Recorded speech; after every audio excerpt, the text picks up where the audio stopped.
ఇవి రైస్ అండి. నేను 1 అవర్ బిఫోర్ నానబెట్టుకున్నాను. 2 కేజీస్ ఉంటాయి. 8 పావులు మొత్తం. చిన్న పావుతోటి పావుసేరు పావుతోటి 8 పావులు పోసాను. మొత్తం ఇది ఒక 10, 12 మంది వరకు తినొచ్చండి ఇది. ఇది వంకాయ పులావ్ కండి. ఆనియన్, వంకాయలు, టమాటాలండి, పచ్చిమిర్చి, 2 ఆలు అండి, ఇంకా కొత్తిమీర, కరివేపాకు, పుదీనా వస్తాయండి. కొత్తిమీర, పుదీనా ఇలా కడిగి ఆరబెట్టుకున్నానండి. పెరుగండి, కొత్తిమీర, పుదీనా ముందుగా 2 కేజీస్ గిన్నె పెట్టానండి. స్టవ్ ఆన్ చేసుకొని స్పైసెస్ అండి. సాజీరా, జీలకర్ర నిండుకుందండి. బయటికి వస్తున్నాను కానీ తెచ్చుకోవడం లేదు, మర్చిపోతున్నా. లవంగాలు, పట్ట, ఇలైచి, స్టార్ ఫ్లవర్, బే లీఫ్, భోజ్వరాకు. ఆయిల్ అండి, 1 గ్లాస్ పోస్తున్నాను నేను 2 కేజీస్కి. నెయ్యి అండి,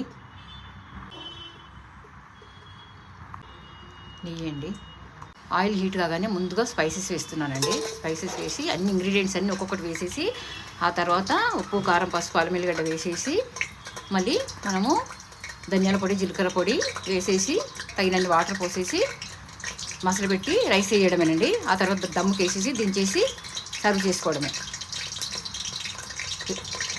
వంకాయ పులావ్ కండి.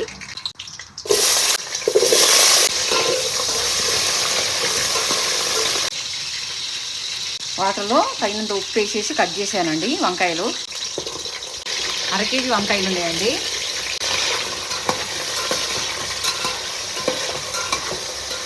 ముందుగా ఆలుగడ్డలు, వంకాయలు మగ్గించుకొని తర్వాత మిగతా ఇంగ్రీడియంట్స్ అన్నీ వేసుకోవాలండి. ఆనియన్, టమాటా, పచ్చిమిర్చి, కొత్తిమీర, పుదీనా అండి అన్నీ బాగా కలిపి బ్రౌన్ రంగు వచ్చే వరకు వేయించుకోవాలండి. సాల్ట్, పసుపు అండి.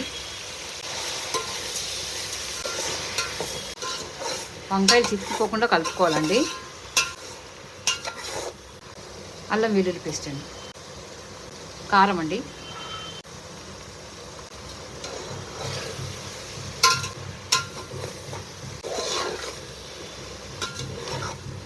గరం మసాలా పొడి, జీలకర్ర పొడి, ధనియాల పొడి, పెరుగండి.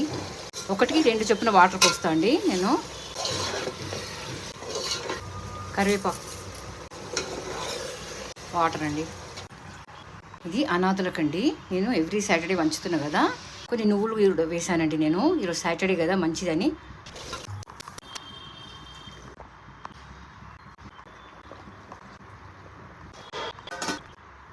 అలా కుల్ల పొడి పొడిగా అయింది.